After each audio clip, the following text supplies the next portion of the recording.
Hai teman-teman, Assalamualaikum. Nah, di video ini sekarang aku mau melakukan ujian kompre rumah sakit, yaitu melaksanakan juga rumah sakit karena kemarin baru selesai PKPA dari bulan-bulan lalu. PKPA itu praktek kerja profesi apoteker. Jadinya sekarang tepat hari ini tanggal 8 Agustus jam 8 nanti bentar lagi akan dilakukan ujian kompre rumah sakit dengan pembimbing dari Rumah Sakit Bu Ratna. Hai Ibu, dan Pak Jason, pembimbing penguji maksudnya penguji dari Rumah Sakit Bu Ratna dan penguji dari internal dari kampus yaitu Pak Jason. Halo Pak Jason.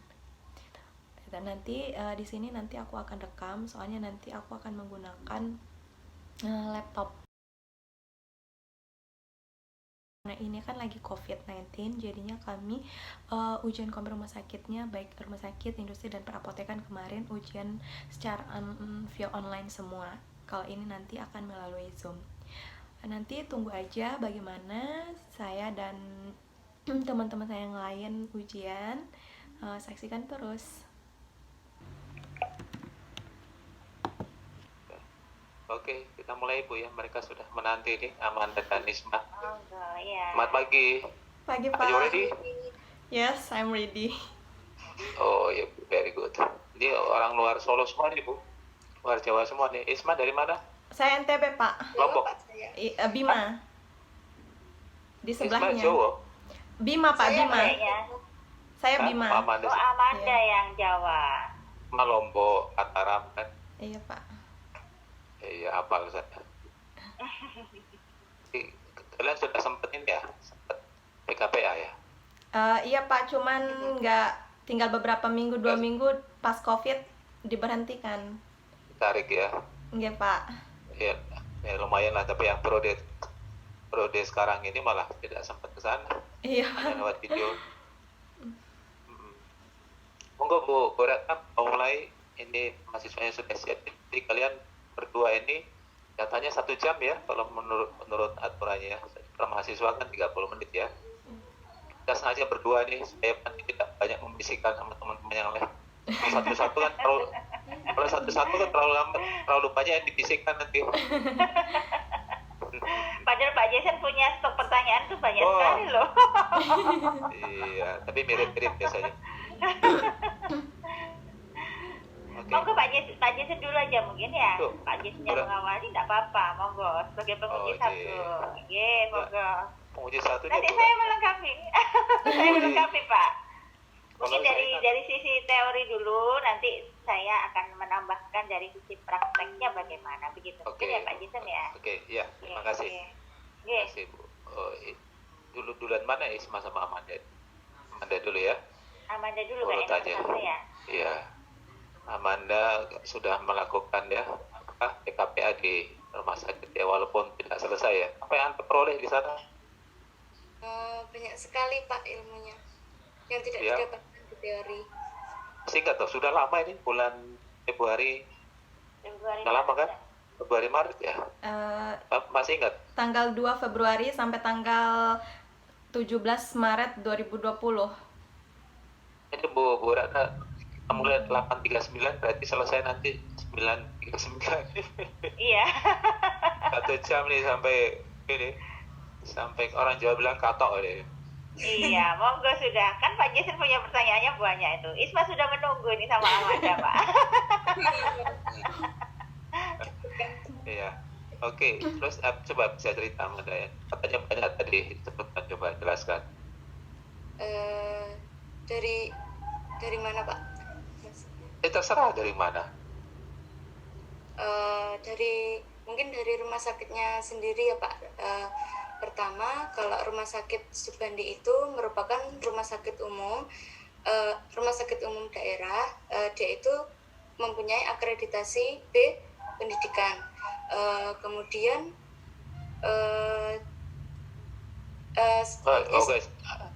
Oke, Amanda, saya cut ya, nanti kalau begitu, kalau tidak dibatasi ternyata terlalu lebar ya, saya batasi aja lah ya, manfaat ya yang kamu dapatkan deh, manfaat ya. Kalau apoteker ya.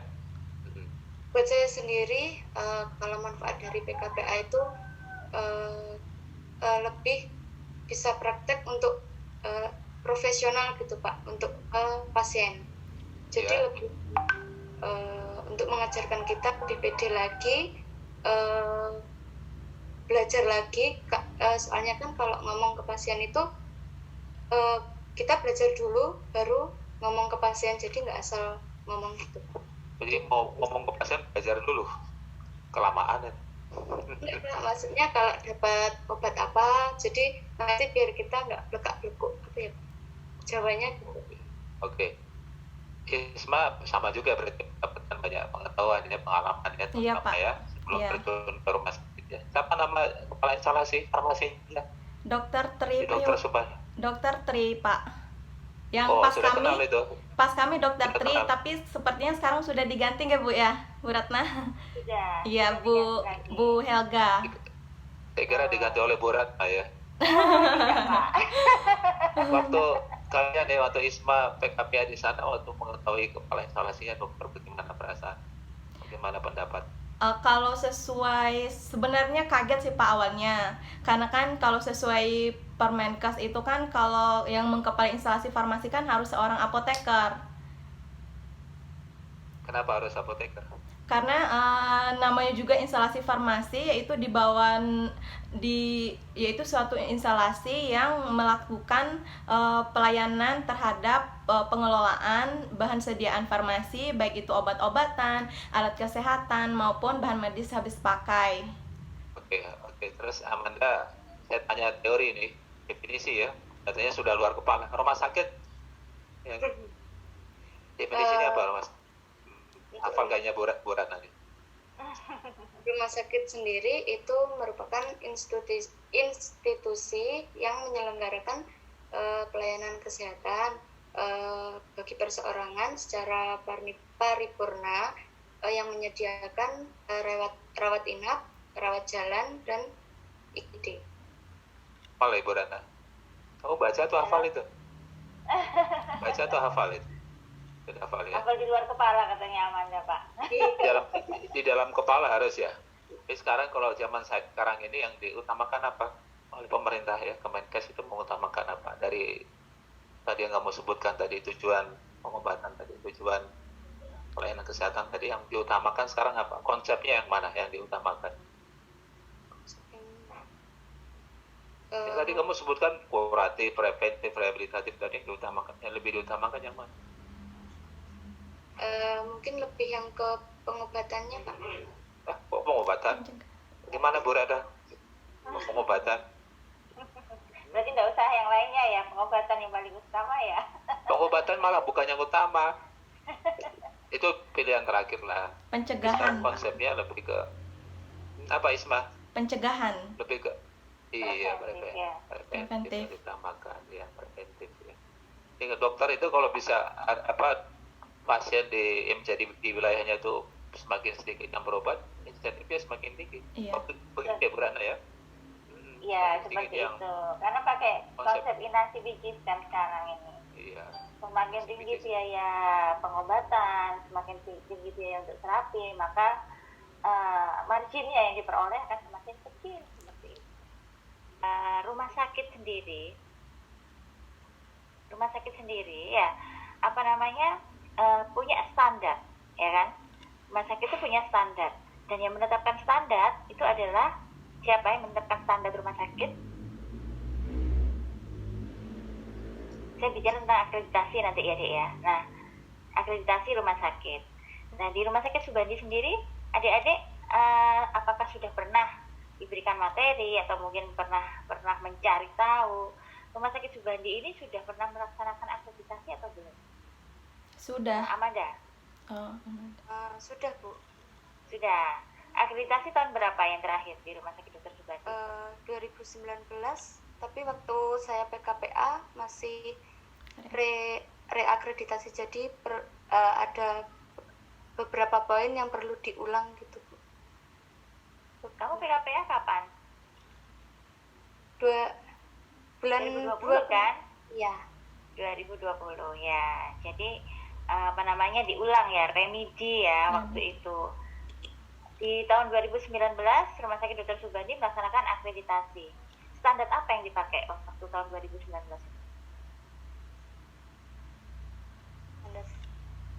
Standar akreditasi yang mana? Ya?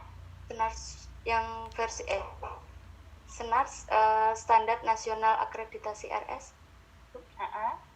Edisi berapa? 2018.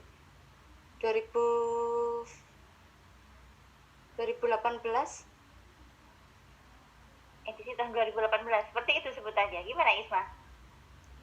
Kalau edisinya kurang tahu Bu, tetapi dia versi yang terbarunya itu 2016, karena pada saat saya baca itu kalau yang kan dua tahun sekali kalau nggak salah, yang terakhir itu tahun 2016, kemudian diakreditasi lagi 2019, kemudian karena ada beberapa poin yang remedi seperti yang Ibu bilang tadi, makanya di remedi yang awal tahun kemarin Bu, tapi yang edisinya saya kurang tahu Bu. Jadi untuk akreditasi yang dipakai di Rumah Sakit Dr. Subandi yang terakhir tahun 2019 itu kita pakai SNARS edisi pertama. Ya. Nah, bedanya apa? SNARS edisi pertama ini dengan standar akreditasi sebelumnya. Sebelumnya kan pakai KARS itu ya, KARS yang tahun 2012 ya. 2012. Zaman saya atau zamannya Pak Jason dulu ya Pak Jason ya. Ya, zaman baheula. Isma Kita dulu penelitiannya. pakai buku. Iya, Isma penelitiannya dulu akreditasi kalau nggak salah ya. Bukan Tesismo. Pak, saya farmakoekonomi Pak. Hah? Analisis biaya Pak, cost of illness. Oh, iya, iya, iya. Iya. Ya, bisa dibaca-baca ya. Jadi Baik Bu. penyelenggaranya tetap KARS yang menyelenggarakan akreditasi rumah sakit di seluruh Indonesia itu sama KARS. Cuman standar yang dipakai itu memang perlu diperbarui dari waktu ke waktu ya. Kalau dulu setelah tahun 2011 kita pakai KARS versi 2012 kita sebutnya sampai tahun 2019 terakhir. Nah, tahun 2018 ke atas itu kita pakai SNARS edisi 1. Yang jelas ada beberapa perubahan. Kenapa kok perlu diperbarui, itu juga ada kelemahan dan kekurangannya. Seperti itu ya. Iya, Bisa Bu. dibaca-baca lagi ya, Dek ya, tentang Iya. akreditasi ya. Karena kalau kita praktisi yang di rumah sakit, mungkin juga Pak Jason mengalami ya, kalau sudah namanya kita berhadapan dengan akreditasi ya, yang dipersiapkan itu seabrek ya Pak Jason ya. menguras tenaga, menguras waktu, biaya semuanya ya. Iya, iya. Betul itu. Ya, jadi akreditasi ini juga merupakan syarat. Ya, sekarang saya tanya, apakah akreditasi ini merupakan salah satu hal yang wajib dilakukan oleh rumah sakit? Wajib. Wajib. Kenapa kok wajib? Karena sebagai tolak ukur bahwa rumah sakit tersebut sudah melaksanakan prosedur-prosedur pelayanan kesehatan sesuai dengan yang sudah sesuai prosedur Bu. Kemudian untuk menyelamatkan pasien dan tenaga kesehatan yang ada di rumah sakit juga terlindungi dari hukum seperti itu. Ada aturannya nggak di sana tentang akreditasi? Ada nomor 34 tahun 2017 Tentang apa itu? tentang akreditasi rumah sakit Bu. Ya, dilaksanakan tiap berapa lama? Minimal 3 tahun sekali. Minimal 3 tahun sekali. Berarti merupakan persyaratan wajib ya, Iya. akreditasi itu ya. Kalau rumah sakit tidak melakukan akreditasi, akibatnya apa? Secara operasional tidak akan dijalankan pelayanan kesehatan yang ada di rumah sakit tersebut. Ya, betul. Paham ya berarti ya. Akreditasi merupakan syarat bagi izin operasional rumah sakit. Kalau tidak ada akreditasi atau akreditasinya tidak diperbarui, maka rumah sakit itu tidak boleh operasional lagi. Seperti itu. Jadi merupakan hal yang penting. Jadi adik-adik nanti kalau misalnya adik-adik ingin bekerja di rumah sakit ya, kalian harus paham dengan yang namanya akreditasi. Selain ilmu kefarmasian yang kita miliki. Seperti itu. Yep. Ya. Mungkin lanjut Pak Jason dulu, monggo. Terima kasih Bu. Amanda, sudah yang kamu ingat persis apa yang dilakukan di rumah sakit waktu PKPA ya? Walaupun belum selesai ya, sudah dilakukan ya. dari awal Pak. Maksudnya tentunya pembagian depo untuk kelompok. Jadi dibagi menjadi beberapa disebar deponya ke depo rawat jalan, kemudian rawat inap, IGD, IBS, kemudian gudang, dan sudah Pak itu. Masa itu aja. Yang paling berkesan di mana? Kalau saya di rawat jalan 2, kemudian UDD juga, rawat inap juga berkesan Pak. Berkesan. Kenapa berkesan? Dokternya ganteng-ganteng gitu? Enggak juga sih Pak. Oh, enggak juga. Dia bilang rawat inap, soalnya saya dirawat inap Pak. Oh. Oh iya. Kalau yang menguji dari rawat jalan gitu ya. Ya, apa? Amanda setelah sekian lama tadi ya, 1 bulan kurang lebih ya, 1 bulanan ya? Iya Pak. 2 bulan Pak. 2 bulan belum selesai kan? Iya, 2 bulan 2 minggu. Iya, Anda merasa bahwa sudah layak ya Rumah Sakit Subandi sebagai lokasi tempat untuk PKPA ya, sudah sangat layak ya, memenuhi syarat ya, Anda bisa mencari banyak hal ya.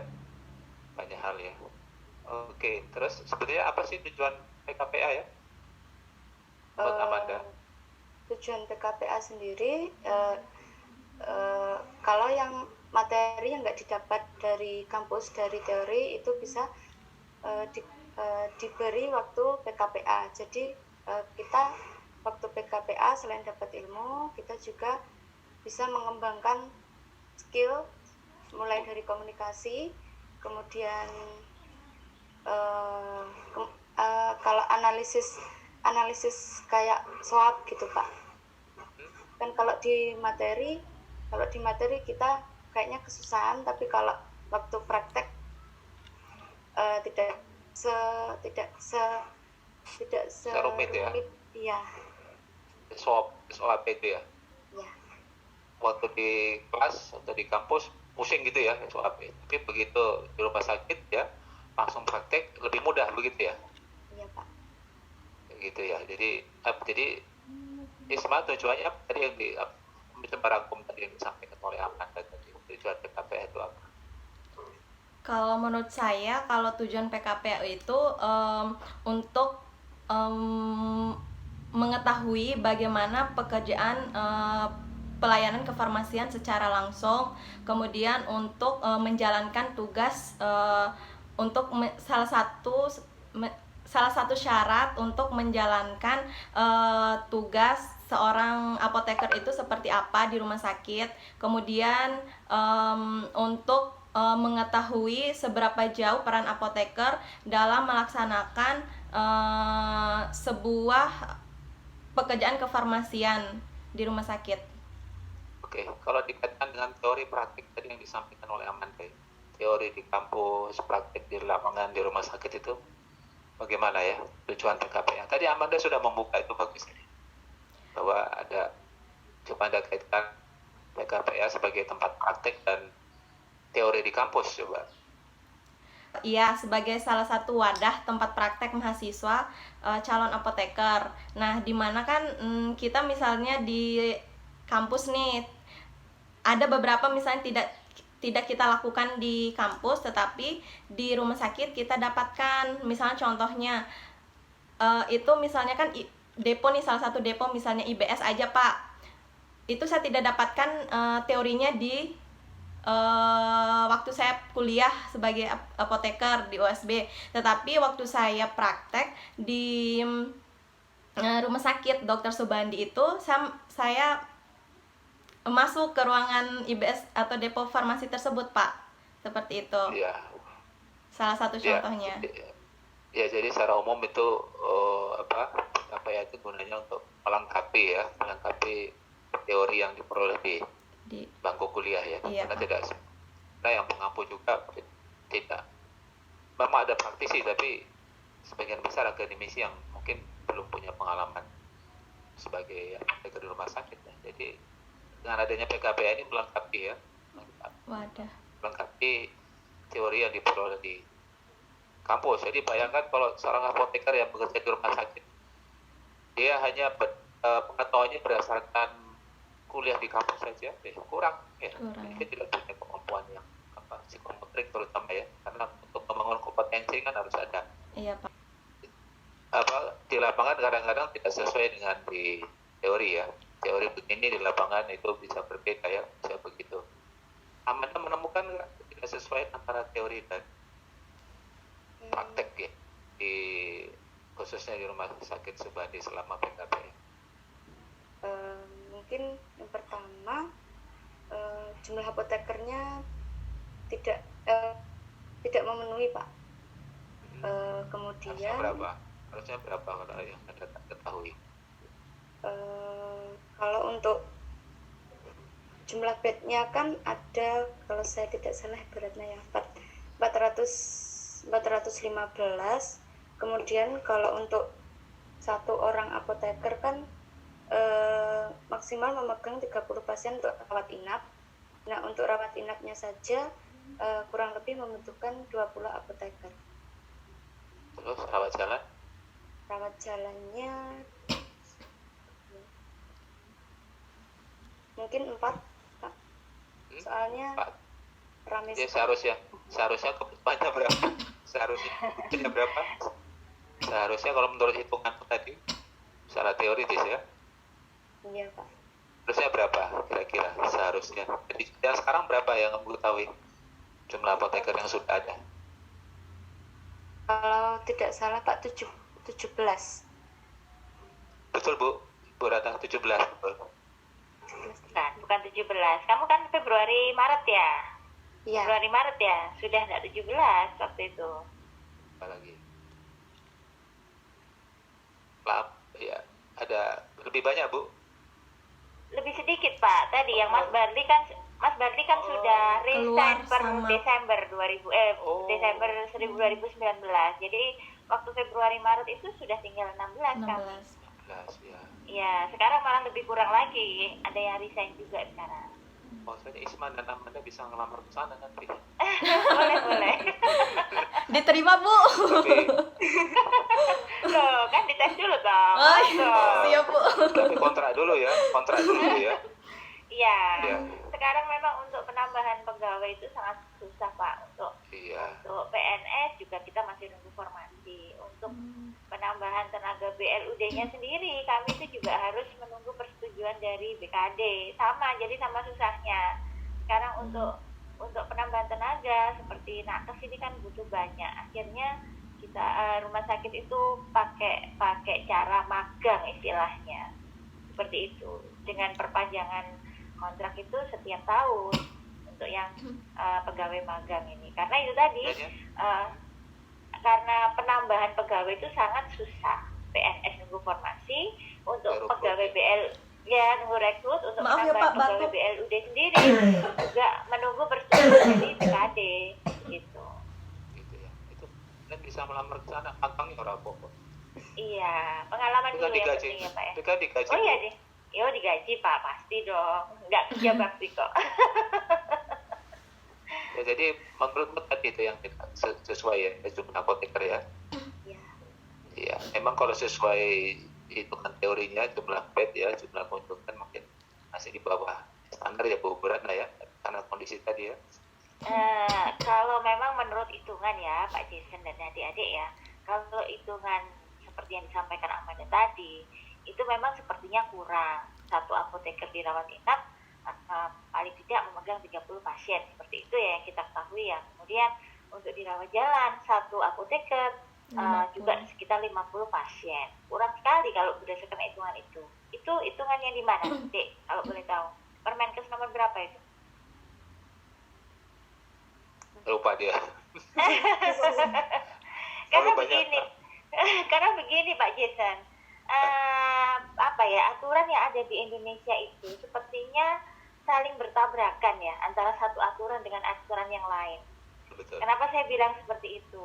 Kalau Permenkes membuat aturan seperti yang disampaikan adik-adik yang selama ini sudah nancep sepertinya ya di kepala kita sebagai bagi seorang Dan santri. diajari di kampus begitu dia. Betul. Tapi ternyata ada juga permenpan yang dipakai oleh sebagai dasar penghitungan jumlah pegawai di suatu rumah sakit. Permenpan nomor 56 kalau nggak salah tahun 2014 itu di sana hanya untuk rumah sakit tipe B, di sana itu menyebutkan jumlah apoteker itu sekitar 13 seperti itu. Jadi kalau gitu.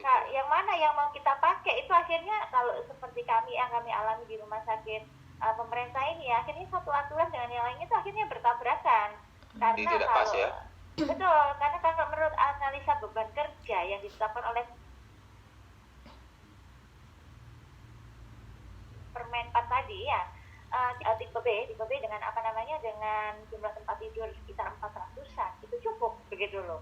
Itu sudah terbagi menjadi rawat jalan, rawat inap, kemudian emergensi atau IGD, logistik, dan intensif. Bahkan ada intensif tersendiri, di sana disendirikan apoteker untuk unit intensif seperti itu. Padahal pada kenyataannya yang diajarkan di teori di kampus yang selama ini kita mengerti ya, 30 pasien untuk satu apoteker aja kita sudah keteteran, bisa dibilang seperti itu. Bagaimana mungkin 13 apoteker untuk satu rumah sakit itu mencukupi? Jadi itu seperti dilema memang ya untuk kami-kami yang sudah berpraktek seperti itu. Dan intinya berapapun jalan Bu ya. Ya, karena itu merupakan tuntutan ya. Jadi akhirnya semuanya jalan akhirnya, walaupun dengan berdarah-darah bisa dibilang seperti itu. Itulah kelebihan apoteker. Kelebihan apoteker itu kelebihan dan sekaligus kekurangan ya. Nerimo. Memang kita tuh nerimo sampai akhirnya keluar PMK nomor 3 2020 kan kita juga tetap nerimo seperti itu ya. Iya, apoteker kan lebih dekat dengan surga memang katanya. Gitu ya. Karena pas nerimo tadi. Seperti itu. Jadi mungkin adik-adik juga nanti kalau bekerja mungkin di rumah sakit ya jangan kaget kalau ada aturan-aturan yang seperti saya sampaikan tadi, sepertinya saling bertabrakan satu dengan yang lainnya. Dan kalau sampai sekarang pun Pak Jason, kalau kami bertukar pikiran dengan SDM, yang SDM ini notabene selalu memakai Permenpan sebagai dasarnya untuk analisa beban kerja, untuk penambahan jumlah pegawai. Ya nggak akan mungkin ketemu dengan Permenkes yang disebutkan oleh adik-adik tadi. Begitu. Padahal mereka punya dasar masing-masing ya. Betul, karena kita pakai Permenkes, mereka pakai Permenpan seperti itu. Tapi mereka yang punya kewenangan. Betul, yang menambah pegawai ini kan BKD. Yang menambah pegawai yang memutuskan, betul. Seperti itu. Kesehatan ya. Oke Bu. Makasih Bu pencerahannya nih. Aman dan ini kan jadi ujian ini tidak hanya kalian terlalu takut lah, ini malah kita datanya mereka tegang bener ini berat. Malah tegang banget mereka. Ini. Oke, kalau Isma apa temuannya? Menemukan apa? Tadi termasuk ya betul sekali ya, itu tidak sesuai teori dan kenyataan, karena ya tadi sudah dijelaskan oleh Bu Ratna ya, pasti ada jawabannya ya, jadi kita bisa memvonis ini tidak sesuai ini ya. Tapi pas semua itu ada penjelasan. Kalau Isma menemukan apa? Itu temuan-temuan tadi yang harusnya kita kasih ya. Iya Pak, kalau saya menemukan kalau konseling Pak itu kan seharusnya ada ruangan khusus. Nah, tapi saya belum pernah melihat itu yang melakukan konseling secara di ruangan tertutup seperti itu Pak. Belum pernah sih menemukan Pak. Kalau teori, nah ini teori lagi nih. Nanti tugasnya Bu Ratna mengklarifikasi. Iya Bu. Saya bagian klarifikasi nih Pak. Seperti humas ini. Karena saya pernah pengalaman dulu waktu kuliah dulu ya. Kuliah dulu KPA dulu kan namanya AC ya di rumah sakit. Kemudian ada teman itu yang menulis temuan apa adanya dia tanpa mengklarifikasi. Jadi suatu temuan di rumah sakitnya ngambek gitu. Oh ini menulis kok misalnya kok tidak baik gitu ya di pembahasan laporan dan dibaca agak ngambek gitu ya. Iya, karena ya mungkin mahasiswanya belum, ya dia apa adanya saja iya. menulis apa adanya Betul, saja. hanya melihat dari satu sisi mungkin ya Pak ya, seperti itu. Tidak, Jadi iya. kalau dari Isma tadi ya tentang konseling ya, Iya.